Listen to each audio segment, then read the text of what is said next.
try to be brief. So something that we talk about with teachers a lot is this idea of creative noncompliance. We have the kind of group version of this, which is you invited us to do PD. Great, let's change things together. We have the go ahead.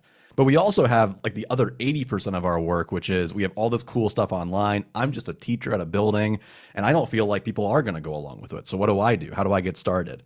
And part of that process is just doing it and then apologizing later and see what happens. We know from all of the research, from all of the anecdotes, from all the stories, that if you start implementing more hands-on, group-based, public-facing work where you listen to kids and do cool stuff, that kids are not only going to be happier and enjoy the class more, they're also going to learn more. They're going to produce better results as a result of doing all of this stuff. And once you have that, ironically, we found that the vast majority of administrators, family members, et cetera, go, "Oh, that's great. Why didn't we do that the entire time?"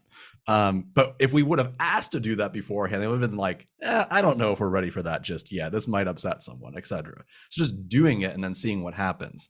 And the second part to that is, and this is the part that scares some people and it can be a little spooky to talk about, but we are facing a teacher sustainability crisis across the entire United States and globally at this point. There's a teacher shortage because it's hard being a teacher. And as a result, we can leverage that. If our school is not letting us do great things, find a school that is. Like there are plenty of schools that are open to trying out some new ideas that we can kind of vote with our feet. Why would I burn out in 2 or 3 years at an institution that doesn't respect me, that isn't going to let me try doing anything, that I keep like getting invited into admin meetings, when I could go to the school next door and potentially do these things for another 20 or 30 years? There is space that we can leverage the fact that teaching is in sort of a miserable state to invent positive change out of that, which is going to be reflected with our kids too, because the kids are going to see our joy, they're going to see the systems that we're building, and they're going to be happier and healthier. Thanks, Chris. Nick, you got 30 seconds.